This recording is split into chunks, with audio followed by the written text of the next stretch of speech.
버닝썬 사태의 최초 내부 고발자는 20대 가드였습니다. 버닝썬에서 일하던 가드가 이 사건의 첫 시작 신호탄을 쏜 셈입니다. 한 일간 매체와 인터뷰를 했습니다. 그의 이야기 오늘 한번 들어보시죠. 첫 번째 내용입니다. 전모 씨예요. 버닝썬의 가드로 일을 했었고 현재 내부 고발자입니다. 입을 드디어 열었어요. 김상교 사건 이후에 배신감을 느껴서 사표를 냈다. 폭행 당시에 못 말렸던 죄책감에 폭행 피해자인 김상교를 도와주게 됐다. 그러면서 이런 얘기를 했습니다. 그들이 돈이 아무리 많아도 마약, 폭행, 성폭력을 장난처럼 다루는 게 인간으로서 꼴보기 싫어서 혼 좀 났으면 좋겠다 하는 마음이 들었다. 그래서 내부 제보를 하게 됐다는 거예요. 이 전모 씨가 김상교와 경찰에 털어놓은 내용은 다음과 같습니다. 마약을 하는 VIP들의 존재, 그리고 물뽕을 먹인 후 저 버닝썬 안에서 성폭력이 공공연하게 이루어졌다는 사실, 그리고 미성년자가 출입하고 경찰이 돈을 받고 묵인했다는 사실, 신고해도 경찰은 절대 클럽 내부로 진입을 안 한다는 사실 등등을 토해냈다는 거예요. 김광선 변호사님, 수사 많이 해보셨잖아요, 검사 시절에.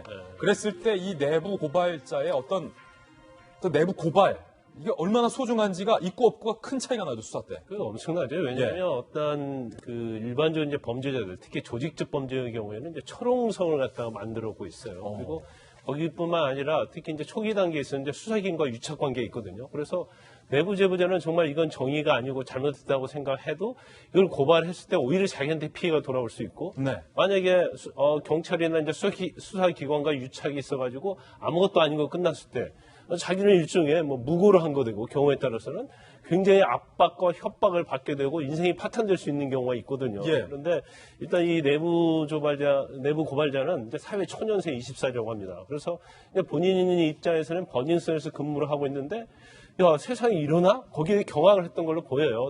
특히 자기가 생각했던 정말 사회적으로 지위가 있고 돈이 많은 VIP들이 장난치듯이 마약을 하고, 또 마약을 먹이고 성폭행을 하고, 또 이 버닝썬이라는 클럽에서 미성년자가 드나드는데 경찰은 아무런 탈취를 하지 않고, 예. 또 문제가 있다고 신고를 하면 경찰이 내부로 들어오지 않아요.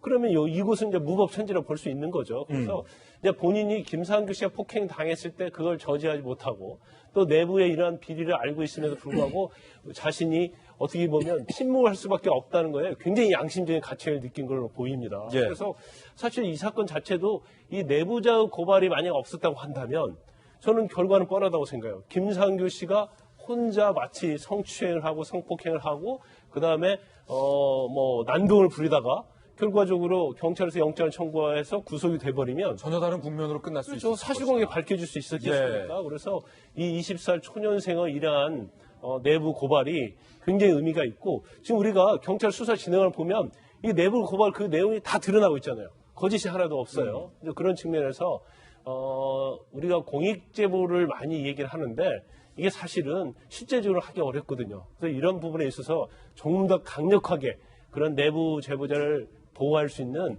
그런 제도, 그리고 수사기관의 좀 굉장한 내부 고발자를 대하는 그런 태도에 있어서 각성이 필요하다고 봐요. 이 내부 고발자 가드가 조금 전 한 라디오에 나와서 육성으로 인터뷰를 했습니다. 이 가드의 목소리 직접 들어보시죠. 그날 화장품 행사도 하고, 예. 그때 소녀시대 효연이 DJ 하러 온 날이었거든요. 아, DJ 행사하러 온 날, 예. 네, 스페셜 DJ로 와서 디제잉하고, 신미 대표도 왔었고, 예. 사람들도 엄청 많았고, 그때 연예인들이 막 몇 명 왔었던 건 같아요. 근데 제가 직접 연예인들이 약을 한 건지 그런 의심되는 부분을 목격한 건 없어요. 여배우가 왔던 것도 사실이고요. 네, 그랬던 것 같아요. 지금 보면 그때 소녀시대 누가 디제잉을 하고 여배우들도 많이 왔었다. 이른바 이 버닝썬에서 한 화장품 업체의 여배우가 마약에 취해 있었던 것 같다라는 한 언론의 고발 이후에 대한 내용, 그때 그 당시 상황을 지금 DJ 네. 가드가 지금 얘기를 한 거예요. 이걸 이제 여러 가지가 다 복합적으로 섞여 있기 때문에 잘 봐야 되는데요. 과거에 있던 증언 등에서 클럽 내에 마약 등이 있었다라고 하는 주장들이 있는 것이고요. 지금 나오고 있는 얘기 같은 경우는 김상규 씨 폭행 사건 때문에 논란이 됐던 바로 그날 밤 저녁을 얘기하는 겁니다.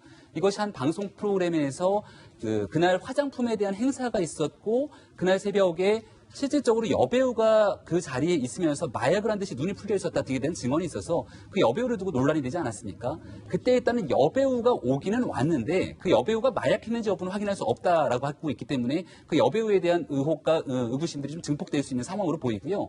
당시에 소녀시대 효연이 와서 DJ를 했다. 그리고 승리 대표도 그 자리에 함께 있었다라고 얘기를 하고 있습니다.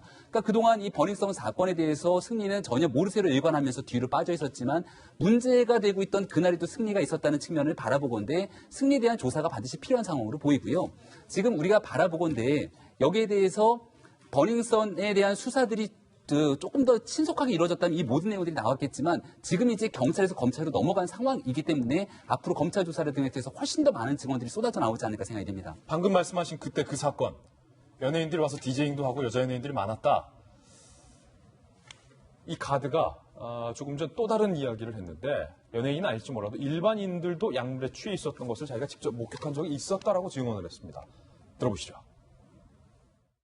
어떤 여성분이 클럽에서 이제 테이블 위에서 완전히 뻗으셔가지고 저희한테 이제 밖으로 좀 내보내라는 지시가 와가지고 들어 올리고 이럴 때 좀 무섭다는 생각이 든다 해야 되나? 여성분인데 저가 취한 사람들도 많이 봤는데 그분들은 막 뭐 세게 어깨를 누른다거나 아니면 막 두들기면서 깨우면은 눈 뜨고 막 뭐라 말은 해요.